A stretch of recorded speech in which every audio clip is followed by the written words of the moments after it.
সেই ত্রেতায় রামচন্দ্র, দাপরে কৃষ্ণ, কলিতে গৌরাঙ্গ মহাপ্রভু সমস্ত পার্শ্বদের নিয়ে এসেছেন।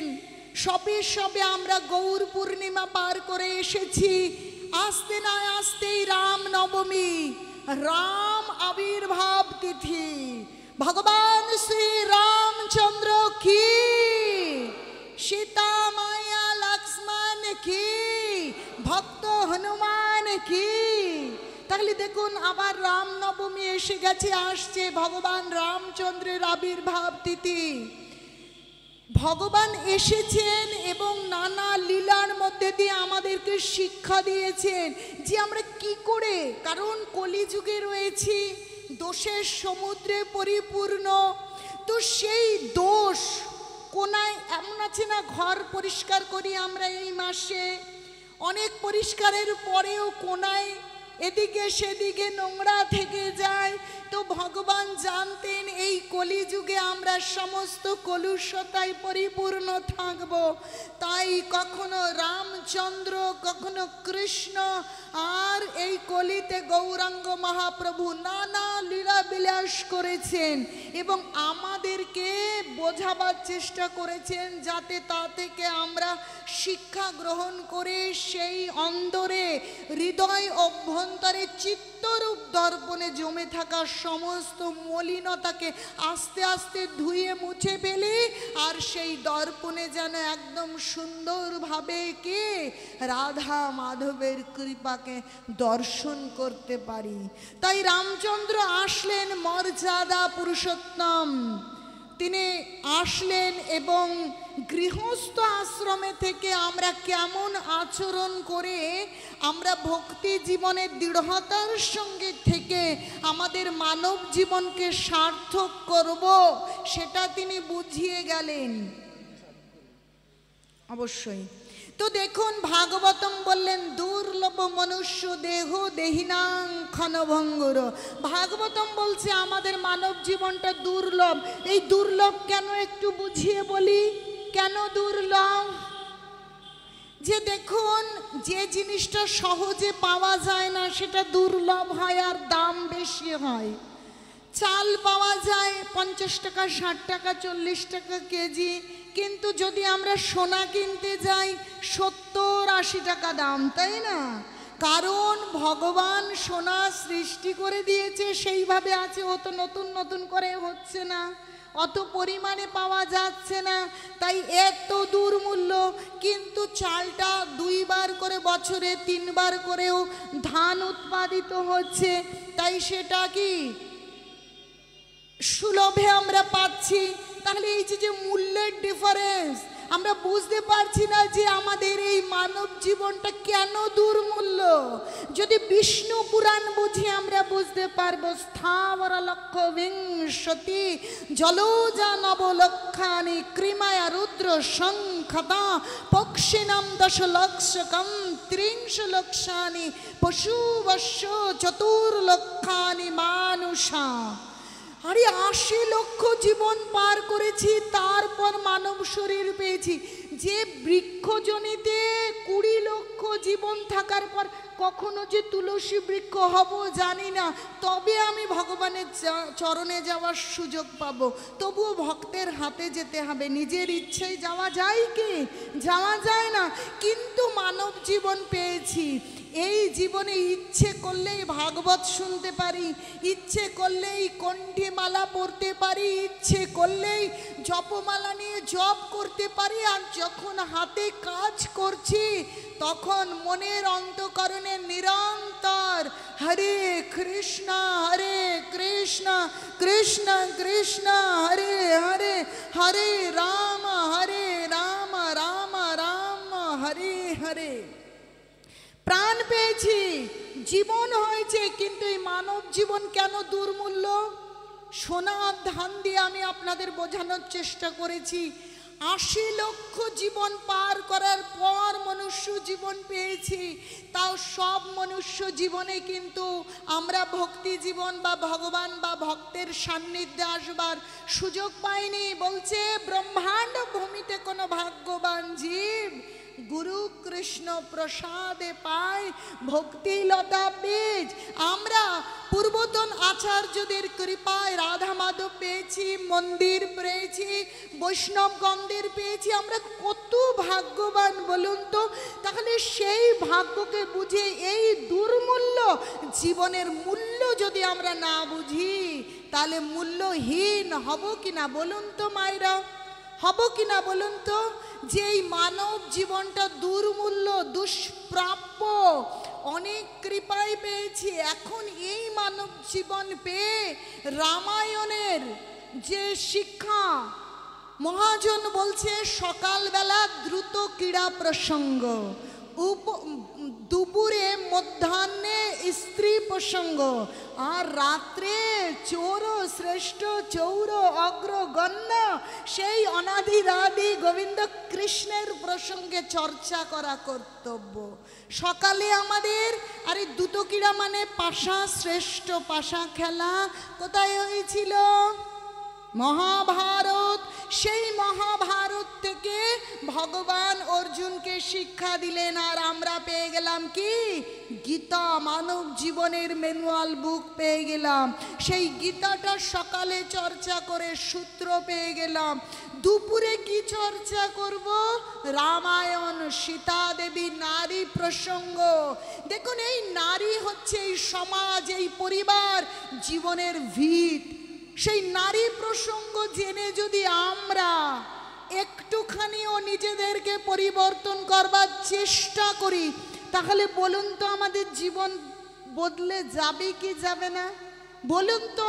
এই সমাজ, এই পরিবার, জেলা, রাজ্য, দেশ, বিশ্ব ব্রহ্মাণ্ড শান্তি, শৃঙ্খলা, আনন্দে পরিপূর্ণ হবে কিনা বলুন তো।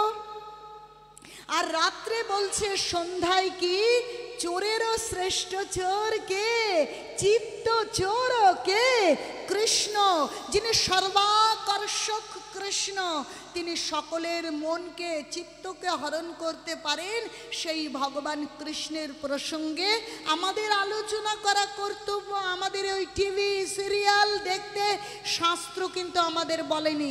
শাস্ত্র আমাদেরকে যেভাবে যেতে বলেছে, মহাজনেরা আমাদেরকে যেভাবে এগিয়ে যেতে বলেছে, আমরা যদি সেভাবে না যাই কোনোদিন পৌঁছতে পারবো না।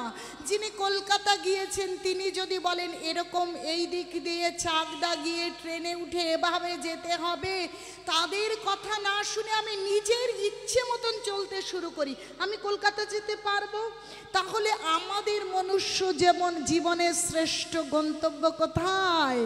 সেই ভগবানের ধাম, চিন্ময় ধাম, যেখানে গেলে আমাদের বার্ধক্য আসে না, আমাদের জরা, মৃত্যু, রোগ, শোক কোনো কিছু স্পর্শ করতে পারে না।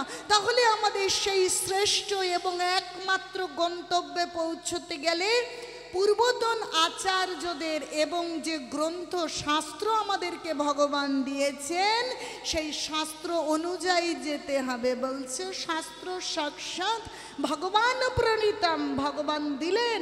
তো রামায়ণ দিয়ে তিনি দেখালেন এই গৃহস্থে।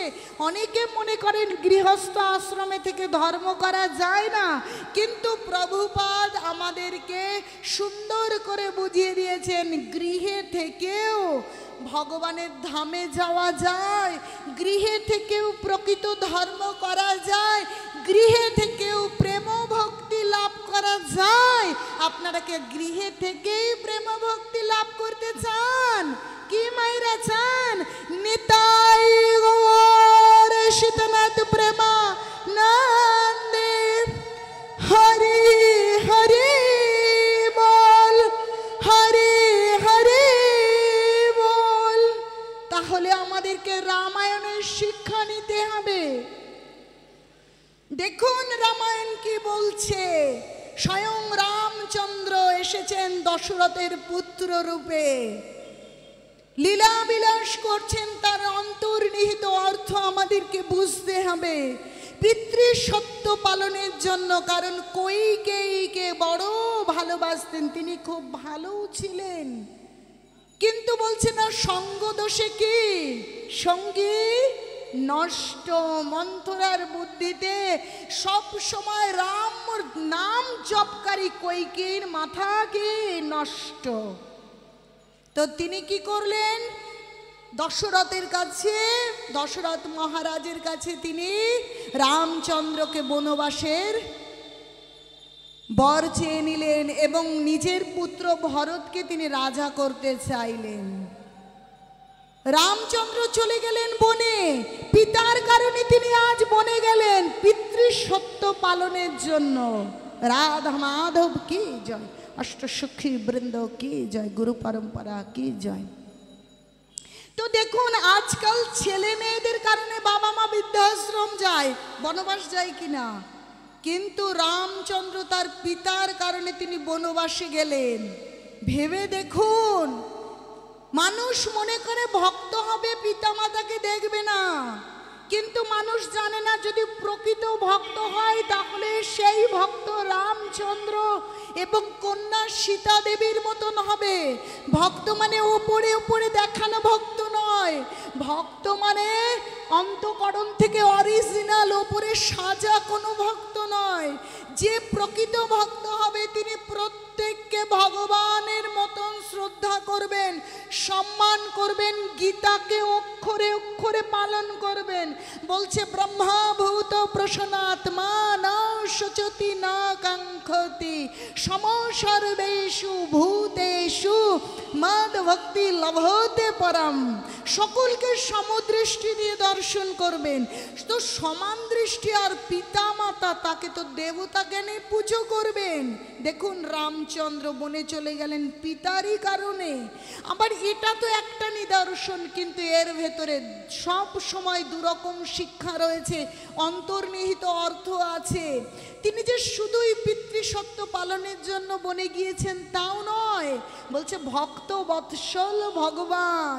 অনেক মুনি ঋষি তারা বছর বছর ধরে বনে তপস্যা করছেন, রাম রাম রাম রাম করে তাদের জীবনকে নামের প্রতি নিষ্ঠায় ডুবিয়ে দিয়েছেন। তাহলে বলছে যেই নাম সেই কৃষ্ণ ভজ নিষ্ঠা করি, নামের সহিত আছেন আপনে শ্রীহরি। তাহলে সেই নাম জপ করছে তারা বনে বসে, আর চিন্তা করছেন কবে স্বয়ং রামচন্দ্র আসবেন আর কৃপা পাবো। শুধু মুনি ঋষি নয়, একজন মাও অপেক্ষা করেছিলেন। কি করেছিলেন না, সবরই অপেক্ষা করছিলেন কবে আসবেন রামচন্দ্র। তার গুরুদেব বলেছেন যে তুমি নিষ্ঠার সঙ্গে ভগবানকে স্মরণ করো, অবশ্যই অবশ্যই ভগবান একদিন না একদিন আসবেন। তাই সবরই বৃদ্ধা হয়ে গেছে, চোখে দেখতে পায় না, তার হাঁটুর জোর কমে গেছে, কিন্তু তার প্রতীক্ষার যে প্রত্যাশা, বলছে কামনা ভালো নয়, ইচ্ছে ভালো নয়, কিন্তু সেই ইচ্ছে দুরকম। এক জড় জাগতিক ইচ্ছে, ম্যাটেরিয়ালিস্টিক ইচ্ছে, আরেকটা হচ্ছে কি ভগবানকে দর্শন করা, ভগবানকে নাম করা, ভগবানের প্রেম ভক্তি পাওয়ার সেই ইচ্ছে। সবরই বসে রয়েছে বনে, আর প্রত্যেক দিন কি ফলমূল নিয়ে আসছে, আজ সে বার্ধক্যে এসে গিয়েছে, তাই তিনি কি চোখে ভালো দেখতেও পায় না। খেয়ে খেয়ে পরীক্ষা করছে কোন ফলটা মিষ্টি আর কোন কুলটা মিষ্টি নয়, দূরে যাওয়ার ক্ষমতা হারিয়েছে। কিন্তু ভগবানের আসবার সেই প্রতীক্ষা থেকে তার মন সরিয়ে নেয়নি, প্রতীক্ষায় বসে আছে রামচন্দ্র আসবেন, আমাকে কৃপা করবেন। তাহলে ভক্তবৎসল ভগবান তিনি কি সিংহাসনে বসে থাকতে পারেন কখনো? কি পারেন?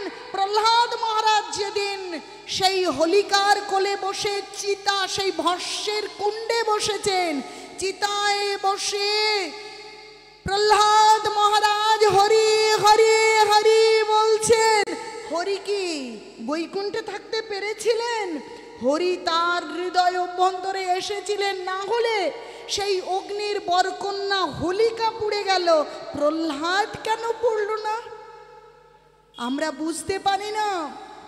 তাহলে ভক্ত যেখানে ভগবানের প্রতীক্ষা করে বসে আছে, ভগবানের নাম জপ করছে, কখন আমি তার ওই রাঙা চরণ পাবো।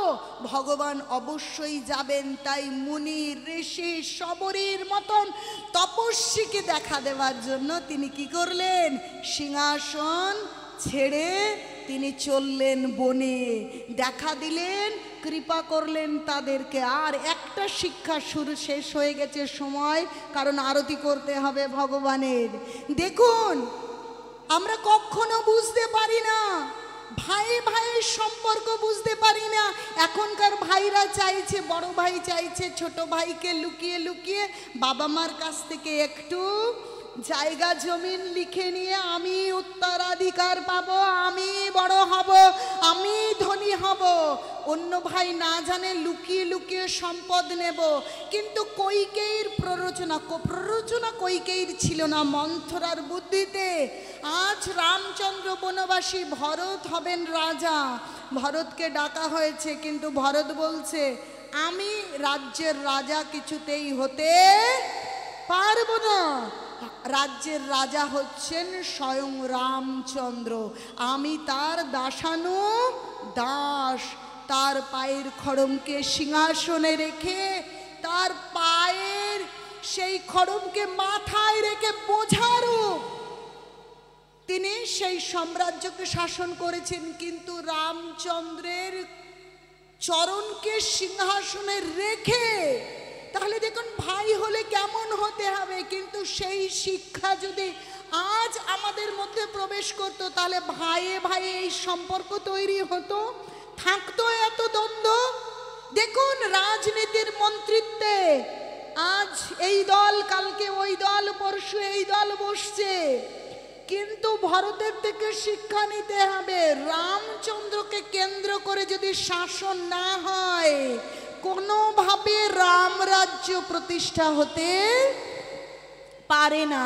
যতই শক্তি থাকুক, বারুদ থাকুক, বন্দুক থাকুক, নাম থাকুক, যশ থাকুক, কোনোভাবেই রাম রাজ্য প্রতিষ্ঠা হবে না। শুধু ভারতবর্ষে নয়, সুদূর বিশ্বেও এই কথাটা আপনারা শ্রবণ করতে পারবেন। মহারাজের নাম যে তিনি বলছেন, যে বাইরের বিশ্বেও শোনা যাচ্ছে, যদি রাম রাজ্য প্রতিষ্ঠা হতো, আন্তর্জাতিক শান্তি সংঘ প্রতিষ্ঠা হয়েছে, তাই না প্রভু? কিন্তু শান্তি কি প্রতিষ্ঠা হয়েছে? শান্তি প্রতিষ্ঠিত হতে পারেনি। সেখানেও শোনা যাচ্ছে প্রভুবাদের করুণায়, যে যদি রাম রাজ্য প্রতিষ্ঠিত হতো, তাহলে এত দ্বন্দ্ব, এত মারামারি, এত হানাহানি, এত কাটাকাটি থাকতো না, আমরা শান্তির রাজ্যে থাকতে পারতাম। তো শান্তির রাজ্য তখনই সম্ভব যদি ভরতের শিক্ষা আমরা গ্রহণ করতাম। যে তুমি রাজাই হও, মন্ত্রী হও, যত বড় পদেই থাকো, যদি রামকে, যদি ভগবানকে কেন্দ্রে রেখে কোনো পদ সামলাও, কোনো কাজ করো, তাহলে সেই কার্যই পরমার্থ। আর ভগবানকে সরিয়ে দিয়ে যা কিছুই করবা, তা কেবল হিংসা, মারামারি, কোলাহল এবং দ্বন্দ্বের সৃষ্টি। তাই আপনারা যদি কোলাহল, মারামারি, দ্বন্দ্বের থেকে বেরিয়ে এসে সত্যি আনন্দ পেতে চান, তাহলে কি সংসারের মাঝখানে, ঘরের মাঝখানে, এই হৃদয়ের মধ্যমণি করে রাখবেন কাকে? রামচন্দ্রকে। কে সেই রামচন্দ্র? রামচন্দ্রই কৃষ্ণ এবং গৌরাঙ্গ মহাপ্রভু ভগবান। তাহলে রামচন্দ্রকে কেন্দ্র করে যদি এই দেহকে চালাতে পারি, রামচন্দ্রকে কেন্দ্র করে যদি সংসারে থাকতে পারি, রামচন্দ্রকে কেন্দ্র করে যদি গ্রামে থাকতে পারি, যে কোনো জায়গায়, যে পরিবেশ পরিস্থিতিতেই থাকি না কেন, যদি রামচন্দ্র কৃষ্ণ কেন্দ্রিক জীবন গড়ে তুলতে পারি, তাহলেই রাম রাজ্য অনিবার্য। আর রাম রাজ্য মানে শান্তি এবং আনন্দ রাজ্য। আসুন আমরা শান্তি এবং আনন্দের সেই রাম রাজ্য প্রতিষ্ঠা করার প্রতিশ্রুতি গ্রহণ করি। কারণ রাম নবমী এসে গেছে, ভগবানের আবির্ভাবের দিন। আসুন আমরা সকলে কৃষ্ণ ভাবনামৃত গ্রহণ করি। যারা গ্রহণ করেছি তারা হিংসা, দ্বন্দ্ব, নাম, যশ, খ্যাতি, সম্মান, অপমান সমস্ত কিছুকে ভুলে আমরা ভগবানের দিব্য নাম করি, ভক্তি জীবন পালন করি। আর যারা এখনো ভক্তি জীবনে প্রবেশ করেননি, ভয় পাচ্ছেন যে বুঝি সংসার ছেড়ে দিতে হবে, চাকরি ছেড়ে দিতে হবে, সেই ভয়টা না পেয়ে আপনারা ভগবানের নাম করতে শুরু করুন, গীতা অধ্যয়ন করুন, গীতা ভাগবতম বোঝবার চেষ্টা করুন। শুধুমাত্র মিছিল, মিটিং, মাইক বাজিয়ে রাজ্য কোনো দিন প্রতিষ্ঠা হতে পারে না যদি আমরা ভগবানকে গ্রহণ না করি। ভগবানকে গ্রহণ করতে হলে নাম গ্রহণ করতে হবে, সাধু সঙ্গ করতে হবে, আর ব্যক্তি ভাগবত এবং গ্রন্থ ভাগবত, দুই ভাগবতের আশ্রয় নিতে হবে। বলছে এক ভাগবত গ্রন্থ ভক্তি রসপাত্র, আর ভাগবত গ্রন্থ ভাগবত শাস্ত্র, দুই ভাগবত দ্বারা দিয়া প্রেমের বশ, তাহার হৃদয় হয় তার প্রেমে বশ। দুই ভাগবত, এক সাধু সঙ্গ ব্যক্তি ভাগবত, আরেক ভাগবত গ্রন্থ গীতা ভাগবত। হরিনাম জপ, একাদশী তিথি পালন, ভগবানের প্রসাদ, এইভাবে আমরা যদি এগিয়ে আসি তাহলে রাম রাজ্য, শান্তি এবং আনন্দের রাজ্য অনিবার্য। তাই আপনাদেরকে আহ্বান করছি, আপনারা আসুন, আপনারা ভক্তি জীবন গ্রহণ করুন এবং আসুন আমরা আনন্দের রাজ্য, রাম রাজ্য প্রতিষ্ঠা করি। নিতাই গৌর শীতনাথ প্রেমানন্দে, হরি হরি বল, হরি হরি বল। আজ থেকে হরে কৃষ্ণ হরি বল। স্বয়ং গৌরাঙ্গ মহাপ্রভু কলি যুগে অবতারী হয়ে আসলেন। এসেই জগতে ভক্তি ভাব অঙ্গীকার করে আপনি আচরণ করে জগৎকে হরিনামের জোয়ারে ভাসিয়ে দিলেন।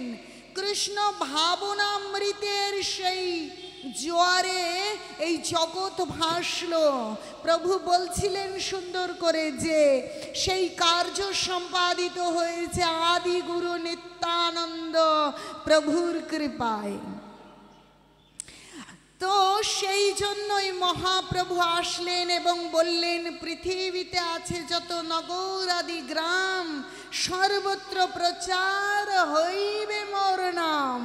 তিনি ভবিষ্যৎবাণী করলেন, পৃথিবীতে যত নগর, যত গ্রাম আছে, সমস্ত জায়গায় ভগবানের নাম পৌঁছে যাবে। দেখুন, তিনি নিজে ভবিষ্যৎবাণী করলেন। তাহলে তিনি অনাদির আদি গোবিন্দ, তার কাছে সমস্ত কিছু পূর্ণ, তিনি পূর্ণ বস্তু। বলছে ঐশ্বর্য সমগ্রস্য বীর্যস্য যশস্য শ্রিয়া জ্ঞান বৈরাগ্যৈশ্চৈব সন্নাং ভাগইতিঙ্গনা। সমস্ত ঐশ্বর্য, সমস্ত যশ, সমস্ত জ্ঞান, সমস্ত বৈরাগ্য, খ্যাতি সমস্ত কিছুতে পূর্ণ।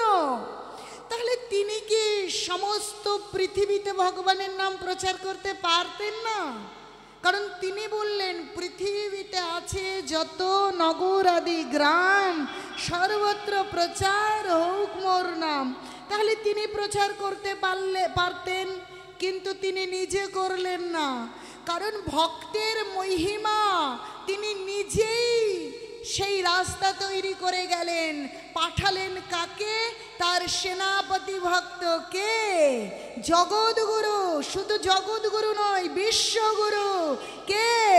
কৃষ্ণ কৃপা শ্রীমূর্তি শ্রেলা অভয় চরণারবিন্দ ভক্তি বেদান্ত স্বামী প্রভুপাদ কি।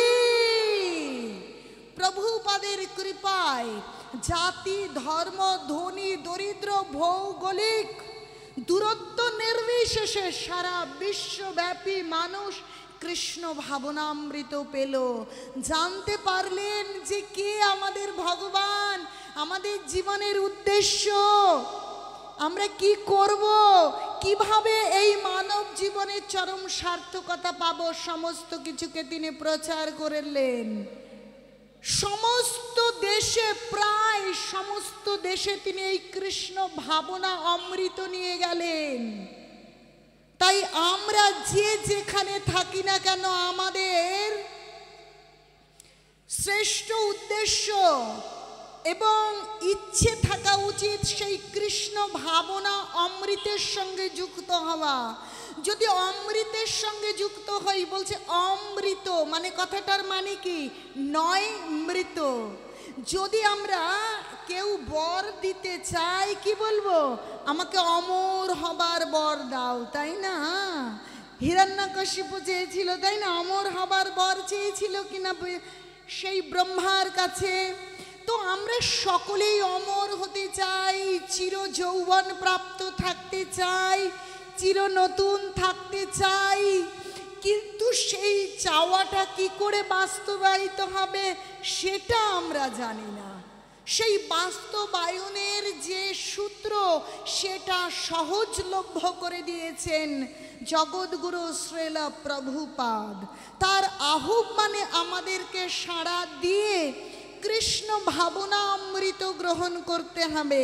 আমরা যদি কৃষ্ণ ভাবনা অমৃত গ্রহণ করি এবং তার অন্তর্নিহিত অর্থ অনুধাবন করি, তাহলেই আমরা আমাদের জীবনকে সার্থক করতে পারব। তো তিনি বলেছেন আমরা যেন হরিনাম জপ করি, চার নিয়ম পালন করি, গীতা ভাগবতম অধ্যয়ন করি এবং ভগবানের দিব্য জন্ম, তার লীলা সমস্ত কিছু অনুধাবন করবার চেষ্টা করি। কারণ ভগবান যুগে যুগে অবতারী হয়ে আসেন। ভাগবতম বলছে এতে চাংসকলা পংসং কৃষ্ণস্তু ভগবান স্বয়ং ইন্দ্রারি ব্যাকুলং লোকং মৃড়ায়ন্তে যুগে যুগে, তাই না? তাহলে ভগবান যুগে যুগে আসেন, মনুষ্য শরীর প্রাপ্ত হন, কিন্তু আমরা বুঝতে পারি না। কিন্তু আমরা যদি ভগবানের আবির্ভাব, তার লীলা বুঝতে পারি, তাহলে আমাদের আর এই জন্ম মৃত্যু, জরা ব্যাধি, বার্ধক্য, এত ক্লেশ সহ্য করতে হয় না। কারণ গীতায় ভগবান বলছে যে জন্ম কর্ম চমে দিব্যম যো ব্যক্তি তত্তত তত্ত দেহং পুনর্জন্ম নৈতি মামেতি সহর্জুন। যিনি ভগবানের এই যুগে যুগে অবতারী হয়ে আসা, তার আসার কারণ, তিনি যে লীলা করছেন, অন্তর্নিহিত অর্থ আমরা অনুধাবন করতে পারি, তার দিব্য জন্মকেও বুঝতে পারি, তাহলে আমাদের আর কি পুনর্জন্ম হবে না। আমরা বুঝতে পারছি না। সাধারণভাবে আমরা বুঝি যে পুনর্জন্ম হলেই তো ভালো, এখন মানুষ আছি আবার মানুষ হব, এটাই তো খুব সুন্দর। কিন্তু বিষয়টা এরকম নয়। আমরা যে কোন শরীর ধারণ করব, কেমন হব, কি হব, আমরা কেউ জানি না। তো আমাদের যে জীবনের শ্রেষ্ঠ উদ্দেশ্য, সেই ভগবত সেবা করতে পারবো কিনা সেটা জানি না।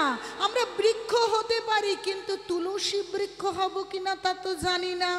বৃক্ষ দেহতে তো ভগবানের সেবা করা যায় না, কিন্তু যদি ভগবানের কৃপায় তুলসী বৃক্ষ হয়, তাহলে সেই পত্র চয়ন করে ভগবানের চরণে দেবেন কোনো ভক্ত, তাহলে জীবন সার্থক হতে পারে। আমি জানি না জলের প্রাণী হব, কি প্রাণী হব, আমি জানি কি আমি কি শঙ্খ হতে পারবো কিনা, শঙ্খ হয়ে ভগবানের আরতিতে আমি বাজবো কিনা জানি কি আমি জানি না। তাহলে আমি কি ফুল হব? আর ফুল হলেই কি ভগবানের চরণে যাওয়া যাবে? যদি বৈষ্ণবের হাতে না পড়ি, তাহলে সেই ফুল কতই তো বলে পথের ধারে নাম না জানা কত ফুলই ফোটে, ভাগ্য করে তবেই না ভগবানের চরণ জোটে। তো ভগবানের চরণ আমি পাবো কিনা, কোন জন্ম হবে, ভবিষ্যতে কি হবে আমি তো জানি না, কিন্তু এখন আমার কাছে সুলভ, আমি মানব দেহ পেয়ে গিয়েছি, আবার এই দেহতেই ভজন করতে পারি। তাই আমাদের প্রচেষ্টা থাকা কর্তব্য যাতে আমরা ভগবানের এই দিব্য জন্ম, তার লীলা, তিনি কেন আসেন, কেন লীলা করেন, আমাদেরকে কি বোঝানোর চেষ্টা করেন, এই বিষয়টা বোঝবার প্রয়োজন আছে। তিনি যে এই যে যুগে যুগে আসেন, কেন আসেন, বলছে অনুগ্রহায় ভক্তানাম, ভক্তকে অনুগ্রহ করবার জন্য তিনি আসেন। কারণ ভক্ত তার লীলা, তার শিক্ষাকে গ্রহণ করে তিনি তার এত জীবনের কলুষতাপূর্ণ হৃদয়কে পবিত্র করে হৃদয়ের অন্তঃকরণে সদাই ভগবানের নাম করেন, যেমন জড়ভরত করেছিলেন না? তিনি অঙ্গিরা গোত্রের ব্রাহ্মণ হয়েছেন, তিনি কিন্তু রাজা ভরত ছিলেন, তার নামেই এই ভারতবর্ষের নাম ভারতবর্ষ ছিল না, অজানাভ ছিল, কিন্তু সেখান থেকে ভরত মহারাজের নাম অনুসারে ভারতবর্ষ হয়েছে। সেখান থেকে তিনি হরিণের জন্ম পেয়েছেন এবং অধঃপতিত হয়ে পরে তিনি অঙ্গিরা গোত্রে ব্রাহ্মণ হয়েছেন। কিন্তু তিনি জানছেন এই মানব জীবনে অন্য কোনো উদ্দেশ্য নেই, তাই তিনি তত্ত্বজ্ঞানী পুরুষ হওয়ার সত্ত্বেও মুখ এবং বধিরের অভিনয় করে সদাই অন্তঃকরণে হরে কৃষ্ণ কৃষ্ণ কৃষ্ণ হরে হরে, হরে রাম রাম রাম হরে হরে, এই ভগবানের দিব্য নামকে আশ্রয় করেছেন। যদি অসৎ সঙ্গ করে যারা ভক্তি জীবন অবলম্বন করেননি, তাদের সঙ্গে কোনোভাবে কথাবার্তায় আদান প্রদানে আবার অধঃপতিত হতে হয়, ভগবানের নামে বিচ্ছেদ ঘটে। তাই তিনি নিজেকে মুখ এবং বধির উন্মাদের মতন তিনি তাকে সাজিয়ে রেখে সর্বত্র সময় হরিনাম করছেন, কারণ তিনি হরিনামের গুরুত্ব বুঝেছেন। তো আমাদেরকেও সেই গুরুত্ব বোঝানোর জন্য দেখুন